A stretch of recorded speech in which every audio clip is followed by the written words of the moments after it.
Hello dear friends, आज की class में हम क्लास 10th मैथ्स का चैप्टर स्टैटिस्टिक्स के बारे में पढ़ेंगे। तो चलिए हम स्टार्ट करते हैं। स्टैटिस्टिक्स के अंदर हमको पढ़ना क्या होता है? देखो, स्टैटिस्टिक्स है क्या?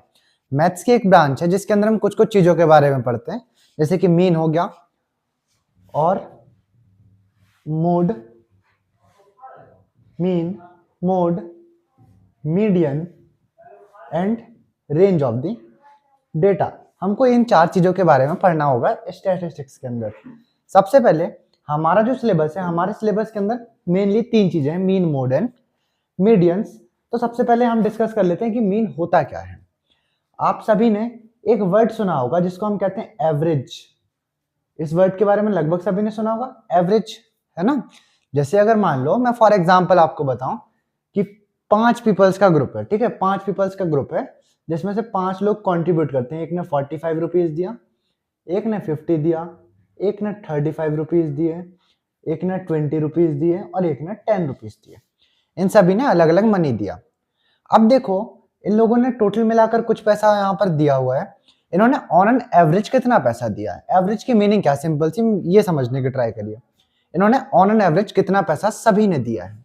तो पहले तो देखो टोटल पैसा कितना दिया, 45, 50 दैट मीन्स 95, 35 करेंगे तो 130, 50 160 दैट इज 160 बाय 5। बाय 5 क्यों? क्योंकि जितना इन लोगों ने टोटल मिलाकर दिया है ना, उसको हम 5 लोगों में इक्वल इक्वल बांट देंगे और बता देंगे कि लगभग सभी ने ऑन एन एवरेज इतना इतना पैसा दिया होगा। ये हमारे पास क्या बन करके रेडी हो जाएगा? ये हमारे पास रेडी हो जाएगा 30 और 3 दैट मीन्स 32, है ना। 5 लोगों ने कितने कितने पैसे दिए? 32। एवरेज से क्या निकल कर आया कि 5 लोगों ने अगर कंट्रीब्यूट किया है, सभी लोग अगर 32 रुपीज कॉन्ट्रीब्यूट करेंगे तो हमारे पास टोटल पैसा कितना बनेगा? 160, जो इनके एवरेज का मतलब है। एवरेज मतलब कि टोटल जो भी हमारे पास डेटा है, हम उसको जितने भी पार्टिसिपेंट्स है सब में इक्वल डिवाइड कर देते हैं। एवरेज और मीन दोनों सेम चीजें हैं, ठीक है। यहाँ पर आई होप थोड़ी सी क्लैरिटी होगी। अब मैं आपको कुछ कुछ टाइप्स ऑफ मेथड्स के बारे में बताता हूँ जिससे हम लोग मीन को कैलकुलेट कर सकते हैं और हमारे सिलेबस पर है। तो देखिए, यहाँ पर समझिए, सबसे पहले हमारे पास जो एक मेथड है, उस मेथड का नाम है डायरेक्ट मेथड, ठीक है। डायरेक्ट मेथड के बारे में आप लोग पहले पढ़ चुके हैं, अभी वैसे बताऊंगा इस मेथड के बारे में। एक है हमारे पास एज्यूम्ड मीन मेथड, एक है एज्यूम्ड मीन, और एक है हमारे पास step deviation method. Step deviation method, ठीक। ये तीन मेथड से हमारे पास मीन को कैलकुलेट करने के लिए। अब मीन कैलकुलेट करना हम बाद में सीखेंगे, पहले मैं समझाता हूं आपको कि डेटा किस तरीके से गिवन होता है, डेटा के अंदर चीजें पहचानते कैसे हैं। तो देखिए, अगर मान लो ये एक सर्वे बनाता हूं मैं, ठीक है, ये मैंने एक फॉर एग्जाम्पल में एक सर्वे बना रहा हूं जिसके अंदर क्या है, ये नंबर ऑफ व्हीकल्स कर लेते हैं हम लोग, नंबर ऑफ व्हीकल्स। कुछ ऐसी फैमिलीज है जहां पर 0 से लेकर के 2 व्हीकल्स हों, कुछ ऐसे हैं जिनके पास 2 से लेकर के 4 व्हीकल्स हों, 4 से 6, 6 to 8, और कुछ हैं जिनके पास 8 से लेकर के 10 व्हीकल्स भी हैं। अब यहां पर मैं नंबर ऑफ फैमिलीज की बात कर लेता हूं, ठीक है। नंबर ऑफ फैमिलीज, ऐसी कितनी फैमिलीज हैं जिनके पास 0 से 2 है? मैं जस्ट एग्जांपल ले रहा हूं तो कुछ भी कंसीडर कर सकता हूं। लेट्स सपोज 4, 2, 3, 4, 5, ये मैंने एक एग्जांपल के हिसाब से माना। तो देखिए, सर्वे टोटल कितनी फैमिलीज का है? 4, 2, 6, 6, 3, 9, 9, 4, 13, 18, ठीक है। टोटल 18 फैमिलीज का सर्वे किया तो पता चला कि 4 फैमिलीज ऐसी हैं जिनके पास 0 से लेकर के 2 व्हीकल्स हैं, या मतलब 0 व्हीकल्स हो सकते हैं, 1 हो सकते हैं और 2 हो सकते हैं। कुछ ऐसी फैमिलीज है जिनके पास 2, 3, 4, 4 to 6 3 families, 6 to 8 4 families, 8 to 10 5 families. यहाँ पर ये टेबल को एग्जांपल लेने का मतलब सिर्फ इतना है क्योंकि यहाँ पर हम कुछ कुछ चीजों को समझना चाहते हैं। देखिए, ये जैसे रेंज गिवन है 0 से 2, 0 से 2 रेंज का क्या मतलब है कि इसके अंदर कौन कौन सी वैल्यूज आ सकती हैं? इसके अंदर वैल्यू आ सकती है 0 एंड 1, 2 काउंट नहीं होता, ठीक। अगले वाले पे किसकी बात हुई होगी? 2 और 3 की, 4 काउंट नहीं होगा। अगले वाले पर कौन? 4 एंड 5, 6 काउंट नहीं होगा। ऐसे अगले वाले पे करेंगे तो 6 एंड 7, 8 काउंट नहीं होगा। और इसके बाद वाले में 8 एंड 9 10 काउंट नहीं होगा। बाद वाली जो हमारे पास अपर लिमिट होती है ना, अपर लिमिट कैलकुलेट नहीं होती है, बाकी हमारे पास इससे छोटी वैल्यूज होती हैं। ठीक, अब देखिए रेंज निकालना हो या मीन निकालना हो या मोड निकालना हो, मीडियन निकालना हो, मेरे को क्या चाहिए, डायरेक्ट मेथड भी करता हूँ तो हमको डेटास के अकॉर्डिंग हमको क्या चाहिए, कैलकुलेशन। तो यहाँ पर हम एक चीज बनाते हैं, क्लास मार्क, क्योंकि देखिए हमको फिक्स जोड़ना है ना, यहाँ 0 2 किसको जोड़ोगे, 2 4 किसको जोड़ोगे, 4 6 किसको जोड़ोगे, तो हम यहाँ पर क्या निकालते हैं, एक चीज निकालते हैं जिसका नाम होता है क्लास मार्क। क्लास मार्क, इन दोनों को हम सॉल्व करके एक वैल्यू बनाते हैं। तो देखिए क्लास मार्क होता है क्या, सबसे पहले ये समझ लीजिए, क्लास मार्क कैलकुलेट कैसे होता है। क्लास मार्क कैलकुलेट होता है सबसे सिंपल सा कि lower limit plus upper limit upon 2, that means lower limit upper limit दोनों को 2 से डिवाइड करेंगे ऐड करके, तो हमको मिल जाएगा हमारा क्लास मार्क। क्लास मार्क को हम लोग एक्स आई के साथ डिनोट करते हैं। किसके साथ डिनोट करते हैं, एक्स आई के साथ। नंबर ऑफ फैमिलीज, नंबर्स की बात हो रही है, दैट मीन्स हमारे पास कितनी फैमिलीज हैं। फ्रीक्वेंसी की बात हो रही है कि कितनी फैमिलीज ऐसे होंगी, फ्रीक्वेंसीज को हम लोग एफ आई के साथ डिनोट करते हैं।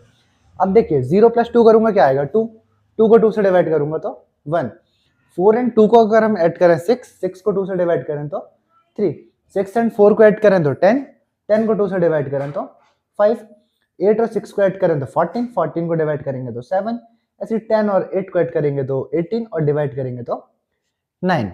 इस तरीके से हमारे पास चीजें बनकर रेडी होंगी। ये हो गए क्लास मार्क्स।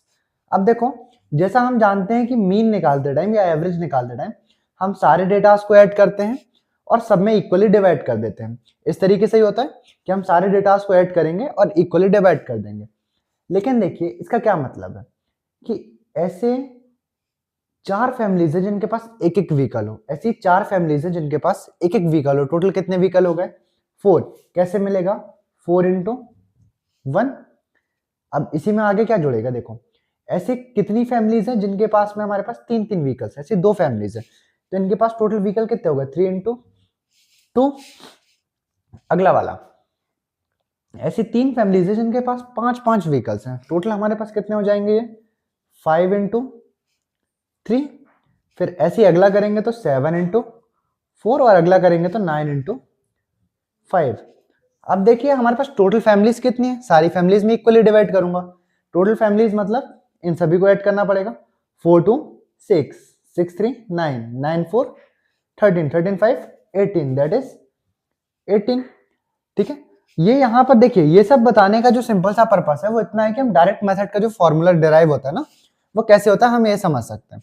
तो इस तरीके से हम इसको कैलकुलेट कर लेते हैं कि हम लोग यहाँ पर कर क्या रहे हैं, देखो एफ आई को एक्स आई के साथ क्या करते हैं, मल्टीप्लाई करते हैं। क्या करते हैं, एफ आई को एक्स आई के साथ मल्टीप्लाई करते हैं, फिर उनका सभी का समेशन निकालते हैं। तो देखिए अगर मैं इधर वालों की बात करूं, ये जितनी भी एफ आईज थे मैंने सभी को क्या किया है, ऐड किया है, सम किया है किसका, एफ आईज का। ये एफ आईज का सम है। यहां पर हम एक और टेबल बनाते हैं जिसके अंदर क्या लिखते हैं हम लोग, F I and X I. देखिए F I and X I दोनों का product, F I and X I दोनों का product, F I X I दोनों का product, F I X I दोनों का और एफ आई एक्स आई दोनों का। दैट मीन्स इधर पर प्रोडक्ट प्रोडक्ट प्रोडक्ट प्रोडक्ट और प्रोडक्ट बनता। फिर इन सभी का मैं क्या बना देता, summation, that is F I and X I, because we multiplied the column of F I and X I, that is class mark and frequency column. ठीक है, F I and X I. तब मैं यहां से अगर बात करूं, यहां से तो मीन निकल जाता है, तो बना क्या हमारे पास, मैंने किसको किससे डिवाइड किया, मैंने डिवाइड किया summation of F I X I को किसके साथ डिवाइड किया हमने, समेशन ऑफ एफ आई के साथ। ये जो साइन है सम, ये सम को डिनोट करता है, दैट मींस जितने भी होंगे सभी का समेशन। लेकिन यहाँ पर कुछ चीजें अधूरी हैं। देखो फॉर्मूला तो ऐसे लगा देते हैं लेकिन यहाँ पर कुछ कुछ चीजें अधूरी हैं जो कि आपको अभी समझ लेना ज्यादा बेहतर होगा। यहाँ पर हमारे पास क्या होता है, जो समेशन होता है ना इसमें लगती है लिमिट, जैसे सम है, यहाँ पर आता है आई, ये भी तो आई है। इस आई का क्या मतलब है, पहला वाला, दूसरा वाला, तीसरा वाला, चौथा, पांचवा। ये आई इसी बात को डिनोट करता है कि पहले की हो रही है, दूसरे की या तीसरे की, चौथे की, पांचवे की। ठीक, तो आई की वैल्यू कहां से कहां तक हो सकती है, आई की वैल्यू 1, 1 से लेकर कहां तक हो सकती है, n तक। n तक क्यों, क्योंकि हो सकता है पहला हो, दूसरा हो, तीसरा हो, ऐसे करते करते कितने होंगे ये थोड़ी डिफाइंड है हमारे पास। क्वेश्चन के अंदर डिफाइंड होता है वैसे जनरली, बट हम लोग मान के क्या चलते हैं, n तक कुछ भी हो सकता है 6 हो सकता है 7 हो। तो हम लोग i की वैल्यू 1 से लेकर के n ले सकते हैं। i 0 क्यों नहीं लेते हैं? क्योंकि 0 नंबर पे तो डेटा ही नहीं होगा ना, डेटा ही नहीं होगा तो हम लोग i को 0 नहीं ले सकते। ऐसे जो फ्रिक्वेंसीज है, फ्रिक्वेंसी भी कहां से कहां तक होगी, i की वैल्यू 1 से लेकर के n तक हो जाएगी। ये हमारे पास फाइनली फॉर्मूला बन गया किसका, मीन निकालने का, वो भी डायरेक्ट मेथड पर। और बता देते हैं कि हमको जो मीन निकालते हैं ना, तो मीन को डिनोट करते हैं x बार के साथ, मीन को डिनोट करते हैं x बार के साथ, that is summation of i to 1 sorry i is equal to 1 to n fi x hat and summation of i is equal to 1 to n that is fi हमारे पास देता है mean that is x bar. ये direct method के लिए हुआ, ठीक है। अब देखो अभी और कुछ बताते हैं, जैसे कि एज्यूम्ड मीन हो गया, स्टेप डेविएशन हो गया। मैं एज्यूम्ड मीन को आपको एक दूसरे एग्जांपल से बताता हूं, है ना, कि एज्यूम्ड मीन का मतलब क्या है। जस्ट इनको पहले प्रैक्टिकली समझ लीजिए, फिर हम किताबों के क्वेश्चंस को लेकर के धीरे धीरे सॉल्व करेंगे सभी को, है ना। एज्यूम्ड मीन के अंदर हमारे पास सिंपल सी एक चीज होती है कि हम मीन अपनी तरफ से किसी को मान लेते हैं। जैसे एक डेटा लिखा मैंने, मान लो 65 या 65 को छोड़ो, अभी जो बनाया था वही बना लेते हैं ना, 45 35 50 एंड 30 20 10। ये एक डेटा हम अपनी तरफ से सपोज कर लेते हैं, और या इसको 5 ही डेटा कर लेंगे, हाँ, तो इसमें 30 को मिटा देते हैं, 20 और 10 तक रख लेते हैं, ठीक है। सिर्फ डेटा हमने 20 एंड 10, इसीलिए ये डेटा लिए। अभी हमने मीन निकाल के एक बारी को देखा था, 32 बना था। वापस से सभी को ऐड करो, क्या हो जाएगा, देखो 45 35 ऐड करेंगे तो कितना हो जाएगा, ये हमारे पास 80 80 50 130 150 160, और 160 को 5 से डिवाइड करेंगे तो वापस से 32, जो कि डायरेक्ट मेथड के अंदर मीन कैलकुलेट करके हमको मिला था कितना, 32 मिल गया था। देखो एज्यूम्ड मीन से कैसे करते हैं। एज्यूम्ड मीन का मतलब है आप इनमें से किसी भी एक डेटा को मान लीजिए क्या, मीन अपनी तरफ से। यहाँ पर कुछ बढ़िया सा लगता है तो इसको मान लेते हैं हम लोग 35। आप चाहें किसी और को भी मान सकते हैं, ठीक। जैसे मैंने अगर 35 को अपनी तरफ से मीन सपोज किया, तब मैं क्या चेक करूंगा, ये 35 से कम है या ज्यादा। कम होगा तो नेगेटिव, ज्यादा होगा तो पॉजिटिव। कितना ज्यादा है, 10 प्लस 10, ये तो 35 से कुछ भी ज्यादा नहीं, 0 हो जाएगा। ये 35 से ज्यादा है क्या, हाँ 35 से ज्यादा है। कितना ज्यादा है, 15 प्लस 15। 35 से कम है, कितना कम है, 15 दैट इज -15। ये कितना कम है, 25। कम है तो माइनस का 25। देखिए याद रखिएगा हमने मीन किसको माना है, 35 को। अब ये क्या है हमारे पास, ये है हमारे पास इनके अंदर को जो डेविएट हुआ है चीजें, कि हम लोगों ने देखा। हम सिर्फ इनका मीन निकालेंगे। देखो इनको ऐड सब्ट्रैक्ट करना ज्यादा आसान है। 15 से तो 15 खत्म ही हो गया सीधा सा। -25 प्लस 10, -25 प्लस 10, मैं इसको ऐड करूंगा तो क्या बनेगा, -15। -15 कितने लोगों में डिवाइड करना होगा, वापस से 5 लोगों में। 5 लोगों में डिवाइड करूंगा तो क्या आएगा, -3। अब मैंने माना कितना है, 35। इसमें से और कितना कितना मिलना है सभी को, -3, दैट इज अगेन 32। ये कौन सी मेथड होगी, एज्यूम्ड मीन। तो देखो एज्यूम्ड मीन पर जिसको हमने अपनी तरफ से मीन माना है ना, वो उसको हम ए के साथ डिनोट किया, इसको मीन माना है। मैं ऐड कर देता हूं किसको, जो यहाँ पर डेविएशंस बने हैं, मतलब जो हमारे पास कम ज्यादा बने हैं ना, इनका मैंने मीन निकाला। देखो डायरेक्ट मेथड के अकॉर्डिंग मैंने इनका ही मीन निकाला है ना। इन सभी को जोड़ा और टोटल के साथ में डिवाइड मारा। दैट मीन्स अब जो डेविएट बना है तो मैं इसको डी के साथ डिनोट करता हूँ, डी बन जाएगा। तो ये क्या हुआ, summation of F I D I. F I D I क्यों हो सकता है भाई, ये तो डेटा था। अगर चीजें रिपीट खाई होती तो हमारे पास क्या बनता, एफ आई डी आई होता। चीजें रिपीट खाई होती, जैसे मान लो +15 4 बार आया होता तो 4 × +15, इसलिए फ्रीक्वेंसी के साथ इसको प्रोडक्ट करते हुए बनाते हैं। और समेशन ऑफ एफ आई हमने फ्रीक्वेंसी के साथ ही किया, क्योंकि देखो सब एक बारी थे तो कितने हो जाते हैं, 1 2 3 4 एंड 5, इसके साथ डिनोट किया था। ये हो गया हमारे पास एज्यूम्ड मीन। अब स्टेप डेविएशन क्या है, देखिए मैं बताता हूँ स्टेप डेविएशन। इसी क्वेश्चन को लेकर बताता हूँ। तो याद रखिएगा हमने 2 मेथड से सॉल्व किया, दोनों मेथड पे हमको आंसर कितना कितना मिला, 32 एंड 32 मिला है, ठीक है। दोनों मेथड पे हमको क्या मिला, 32 एंड 32 मिला। अब हम तीसरी मेथड से भी कैलकुलेट करते हैं, देखते हैं हमारे आंसर गड़बड़ तो नहीं होता कुछ। हमने वापस से इसी को मान रखा है क्या, 35, तो सभी को वही निकालेंगे पहले की तरह। ये ज्यादा था 10, ये 0, ये हमारे पास 15 एक्स्ट्रा था, ये हमारे पास 15 कम था, ये हमारे पास 25 कम था, इसी तरीके से होता। अब देखो ये डेटा भी थोड़ा बड़ा लगता है, मैं क्या करूं, अगर इसको किसी के साथ डिवाइड कर लूं, क्या कर लूं, इनको मैं किसी के साथ डिवाइड कर लें।